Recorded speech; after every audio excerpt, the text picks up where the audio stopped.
My fiancée said, "I can't do this anymore." "I'm in love with your best friend," I replied calmly. "Thanks for being honest."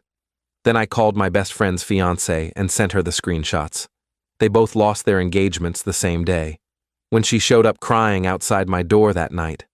I'm 30 male, and up until 3 weeks ago, I thought I had my life figured out. Good job in software development, a fiancé I'd been with for 4 years, and a best friend I'd known since college. His name was Marcus. We'd been through everything together: failed classes, bad breakups, his dad's funeral, my mom's cancer scare. When I proposed to Emma 2 years ago, Marcus was the first person I called. When he proposed to his girlfriend Sarah 6 months later, I was his best man at the engagement party. The four of us hung out constantly, double dates every other weekend, group chats that never went quiet. Emma and Sarah became close too, which I loved. It felt like we were building something real, you know? Like we'd all be in each other's weddings, and our kids would grow up together. Last Tuesday, Emma came home from work around 7. I was on the couch working on some code, and she just stood there in the doorway with this look on her face. Not angry, not sad, just empty. "We need to talk," she said. I closed my laptop. "Okay." She sat down across from me, not next to me, and that's when I knew. You always know. "I can't do this anymore," she said. Her voice was flat, rehearsed. "I'm in love with Marcus." I remember the exact feeling. It wasn't shock. It was more like everything suddenly made sense. The way she'd been distant for the past 2 months. How she always volunteered to pick up food when we hung out so she could ride with him. The time I walked into the kitchen and they both got quiet. "How long?" I asked. "Does it matter?" "Yeah, Emma, it does." She looked at her hands. 4 months. 4 months. A third of the year. We'd celebrated her birthday during those 4 months. I'd taken her to that bed and breakfast she'd been wanting to try. We'd had sex. We'd talked about wedding venues. "Does Sarah know?" I asked. "No. And Marcus hasn't told her yet either." That's when something clicked. They'd discussed this. They'd planned it. They were probably planning to sit us both down together like some kind of cruel couples therapy session. "Thanks for being honest," I said. She looked surprised, maybe even disappointed that I wasn't yelling. "That's it? What do you want me to say?" "I don't know. Something. You can stay here tonight if you need to." "I'm going to my brother's." I packed a bag, grabbed my laptop, and left. I didn't slam the door. I didn't cry. I just left. I got to my brother's apartment and told him everything. He wanted to drive back and handle it, but I told him to wait. I needed to think. Then I remembered Emma had left her laptop open on the kitchen counter that morning. We shared a cloud account for photos and documents. I logged in from my brother's place and found exactly what I expected. A separate folder titled Travel Ideas that had nothing to do with travel. Messages between her and Marcus going back 4 months, like she'd said. But it was worse than I thought. Screenshots of conversations where they talked about us, about me and Sarah. One message from Marcus. He's too focused on work anyway. He won't even notice until it's too late. One from Emma. Sarah's been talking about wedding dresses. I feel bad, but also like we can't help how we feel. They'd slept together, multiple times. At his place when Sarah was visiting her parents. At our place when I was on that business trip to Austin. I screenshotted everything, every single message. Then I called Sarah. "Hey," she answered. She sounded happy. "What's up?" "Are you home?" "Yeah. Why?" "I'm sending you something. Look at it before Marcus gets back." "What? You're scaring me." "Just look." I sent her the entire folder, 23 screenshots. Then I waited. She called back 4 minutes later, sobbing so hard I could barely understand her. "Is this real?" she kept asking. "Tell me this isn't real." "I'm sorry," I said. "Emma told me tonight." "That fucking coward," she said, and I'd never heard her swear before.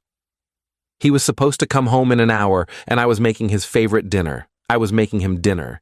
We stayed on the phone for almost an hour. She cried. I didn't. I think I was still numb. She told me she was packing a bag and going to her sister's. I told her I was at my brother's. We agreed to regroup in a day or two. That night, Emma called me 11 times. Marcus called me 8 times. I didn't answer either of them. Update 1. By morning, the fallout had started. Emma showed up at my brother's apartment at 6 a.m., banging on the door. My brother answered and told her to leave. She started yelling in the hallway about how I'd betrayed her trust by going through her messages. The irony wasn't lost on anyone. You cheated on me for 4 months, I said from behind my brother, and I'm the one who betrayed your trust? You had no right. Get the fuck out of here, my brother said, and closed the door. Marcus tried a different approach. He sent me a long text around noon. I know you're angry, and you have every right to be. But this isn't how I wanted you to find out. Emma and I didn't plan this. It just happened. We tried to fight it, but some things are bigger than us. I hope one day you can understand that what we have is real and that I never meant to hurt you. You're my best friend, and that will never change. I'm sorry, man. I really am. I read it twice, then blocked his number. Sarah texted me that afternoon. He came by the house and tried to get his stuff. My dad was there. Let's just say Marcus left without his stuff. That made me smile for the first time in 24 hours. But then around 7 p.m., Emma showed up at my brother's building again. This time she was crying. Like full breakdown. My brother wasn't home. I saw her through the window and I made a choice. I'm still not sure was right. I went down. She was sitting on the steps, mascara running down her face. He broke up with me, she said when she saw me. I just stared. Marcus, he broke up with me. He said Sarah's family is threatening legal action because of some prenup clause, and he can't afford to lose his business connections with her dad, and he said we need to take a break until things settle down. I almost laughed. Almost. So you showed up here because what? You want me back? I made a mistake. She sobbed. I don't know what I was thinking.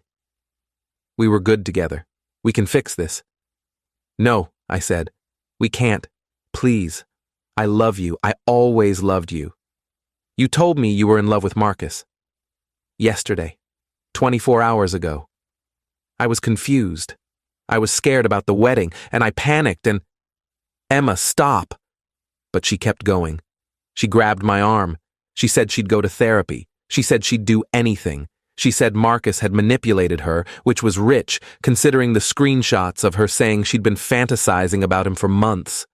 Go home, I told her. Pack your stuff. You have until Friday. Where am I supposed to go? I don't know. Marcus's place? She flinched like I'd hit her. I went back upstairs and watched from the window until she finally left. Update 2. By the end of the week, things got messier. Emma moved out, but not without trying 3 more times to talk. I had my brother and 2 friends there during the move to make sure she didn't try anything. She kept crying and looking at me like I was supposed to comfort her. I didn't. Sarah and I met for coffee on Saturday. She looked exhausted.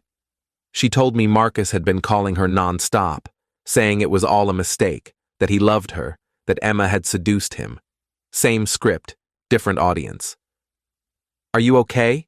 I asked. No, she said honestly, but I will be. What about you? Same. We sat there for a while, not really talking, just existing in the same fucked up situation. They deserve each other, she finally said. Yeah, they do. She asked if I wanted to get dinner sometime. Not a date, just 2 people who needed someone who understood. I said yes. Marcus tried one more time to reach me, this time through my coworker. He sent a message saying he wanted to apologize in person, that he owed me that much. I told my coworker to tell him if he ever contacted me again, I'd forward all those screenshots to his entire family and his boss. That did it. He stopped. Emma's mom called me, which was surreal. She apologized for her daughter and said she didn't raise her that way.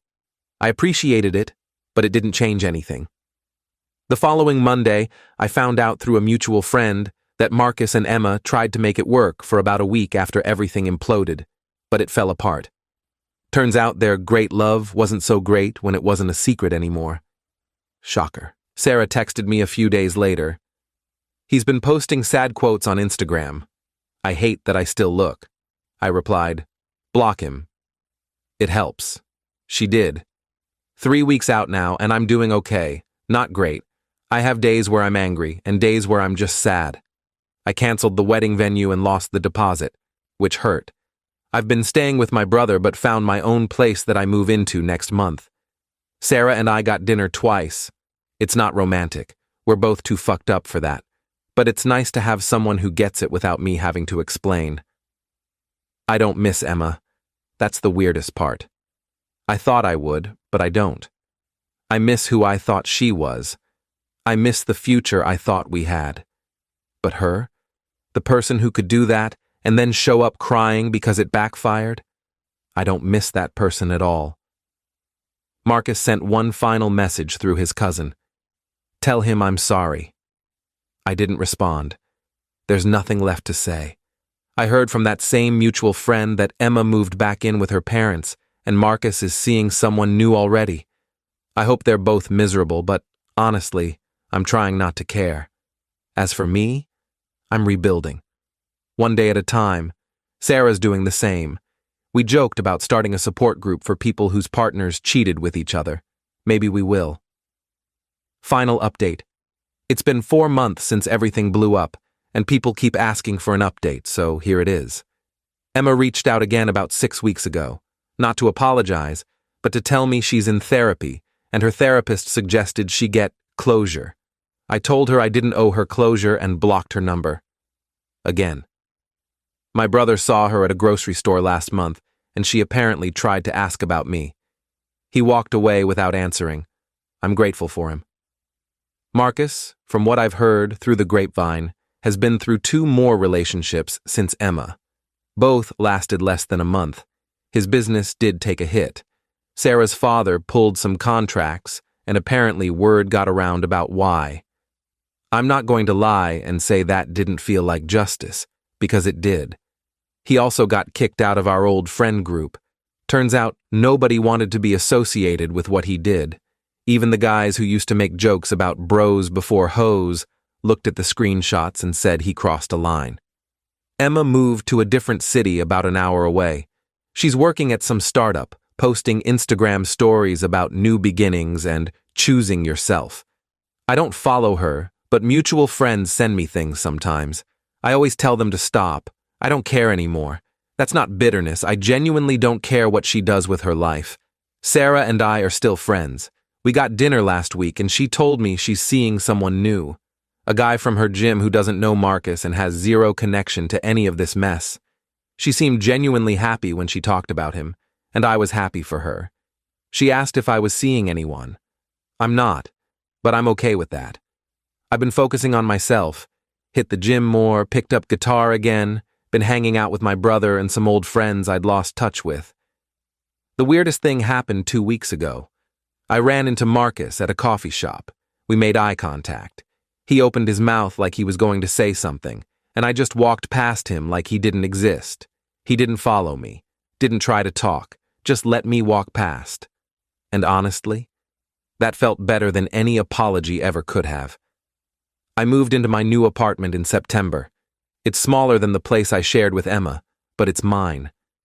Every piece of furniture is something I picked out. There are no memories attached to the walls. I can breathe here. Someone asked me in the DMs if I regret sending those screenshots to Sarah. Number. Not for a second. She deserved to know. We both deserved to know.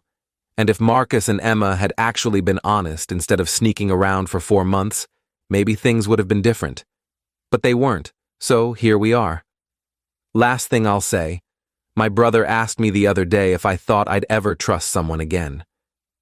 I told him I don't know. Maybe. Eventually. But I'm not in a hurry.